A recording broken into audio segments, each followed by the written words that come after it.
हे यहोवा, मेरे मुंह में ऐसी कोई बात नहीं जिसे तू पूरी रीति से ना जानता हो। शनिवार 15 जून 2024।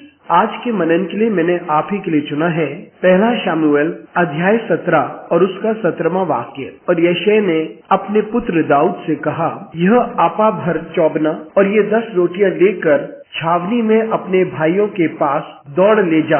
आपका दिन आशीषित हो। जब परमेश्वर अपने लोगों को तैयार करता है तो सही समय पर उन्हें भेजता है ताकि वे युद्ध जीत सके। आइए इस वाक्य पर मनन करते हैं। आज की सुबह का विषय है परमेश्वर की योजना।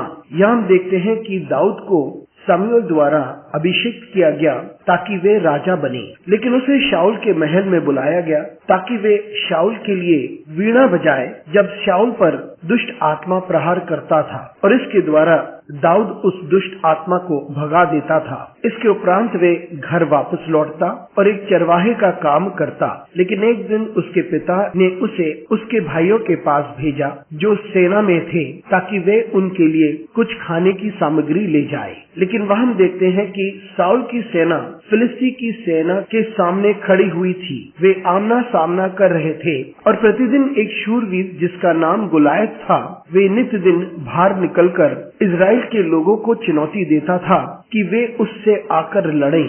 लेकिन इजरायली सेना भयभीत थी, उनमें से एक भी उससे लड़ने के लिए तैयार नहीं था। और अब दाऊद को भेजा जा रहा था कि वे भोजन लेकर अपने भाइयों तक पहुंचाए जो युद्ध में थे। लेकिन परमेश्वर ने दाऊद को तैयार किया था कि वे गोलियत से लड़े। लेकिन ये दाऊद का पिता था जिसने दाऊद को भेजा कि वे भोजन लेकर अपने भाइयों तक पहुंचाए। जब परमेश्वर योजना बनाता है तो उसकी योजना इतनी अच्छी होती है कि जो व्यक्ति तैयार हो रहा है उसके भी समझ में परमेश्वर की योजना नहीं आती है, और वे लोग जो इस कार्य में सम्मिलित होते हैं वो भी परमेश्वर की योजना को नहीं समझ पाते। हमें सिर्फ ये जानने की आवश्यकता है कि परमेश्वर अपने लोगों को तैयार करता है। वे जगह तैयार करता है जहाँ पे वह व्यक्ति युद्ध लड़ता है, और उस व्यक्ति को भी तैयार करता है जिससे वे युद्ध करेगा, और परमेश्वर उसे अद्भुत तरीके से विजय देता है। मित्रों, हमें परमेश्वर पे संपूर्णता